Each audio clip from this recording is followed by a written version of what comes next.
Assalamualaikum warahmatullahi wabarakatuh. Di sini saya akan menjelaskan salah satu materi teknologi layanan jaringan untuk kelas 11. Materi yang akan saya jelaskan adalah tentang komunikasi VoIP. VoIP ini merupakan teknologi yang menjadikan media internet untuk bisa melakukan komunikasi suara jarak jauh secara langsung.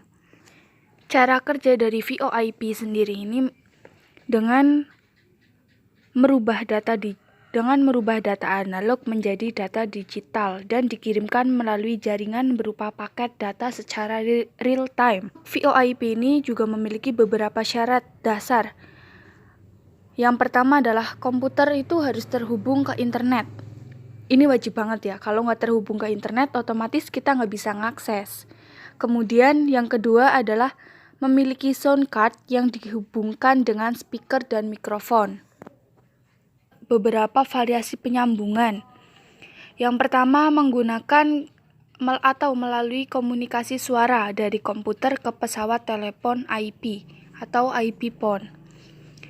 Yang kedua itu ada koneksi dari komputer ke komputer dengan berbekal sound card dan headset melalui jaringan LAN maupun internet. Ini bisa dilakukan. Teknologi komunikasi VoIP ini juga memiliki beberapa komponen yang membantu mengembangkan VoIP. Diklasifikasikan menjadi 7. Yang pertama, ada application layer. Fungsi dari application layer adalah untuk pemindahan file. Kemudian yang kedua ada TCP/IP atau Transfer Control Protocol atau Internet Protocol. Nah, TCP/IP sendiri ini merupakan sebuah standar jaringan terbuka yang bersifat independen terhadap mekanisme transport jaringan fisik yang digunakan sehingga dapat digunakan di mana saja. TCP/IP sendiri dapat diartikan sebagai sebuah protokol yang digunakan pada jaringan internet dalam proses tukar-menukar data dari suatu komputer ke komputer lain di dalam jaringan internet. Kemudian yang ketiga ada TCP, Transmission Control Protocol. Ini digunakan pada saat signaling dengan tujuan untuk menjamin call setup pada sesi tersebut. TCP sendiri merupakan protokol connection orient yang artinya menjaga reliabilitas hubungan komunikasi end-to-end. Yang keempat, ada SIP atau Session Initiation Protocol. SIP merupakan suatu signaling protokol pada layer aplikasi yang berfungsi untuk membangun, memodifikasi, dan kemudian yang kelima ada MGCP atau Media Gateway Control Protocol. Protokol ini digunakan untuk mengontrol titik komunikasi pada VoIP. Kemudian yang keenam ada User Datagram Protocol atau UDP. UDP diartikan sebagai salah satu protokol utama di atas IP dan termasuk jenis transport protokol yang lebih sederhana dibandingkan dengan TCP.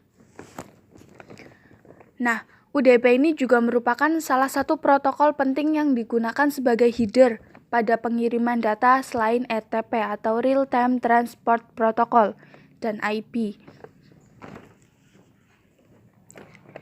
Kemudian yang terakhir ada terminal H323. Terminal H323 merupakan salah satu rekomendasi berjalan pada jaringan internet dan jaringan paket switch tanpa mengatur media jaringan yang digunakan sebagai sarana transportasi maupun protokol network layer.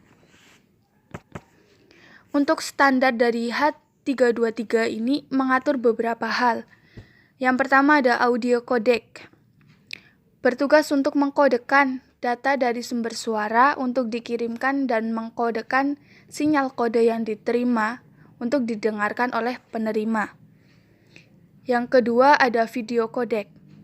Ini tugasnya sama untuk mengkodekan data dari sumber video, kemudian dikirimkan dan dikodekan kembali sinyal kode tersebut untuk ditampilkan pada layar penerima.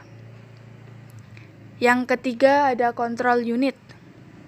menyediakan signaling yang berkaitan dengan komunikasi antar terminal H323. Yang keempat ada H2250. Layar ini memformat data video, suara, data, dan informasi kontrol lain sehingga dapat dikirimkan melalui jaringan LAN. Dan yang terakhir ada data channel. Ini bertugas untuk mendukung aplikasi-aplikasi seperti electronic whiteboard dan kolaborasi aplikasi lainnya.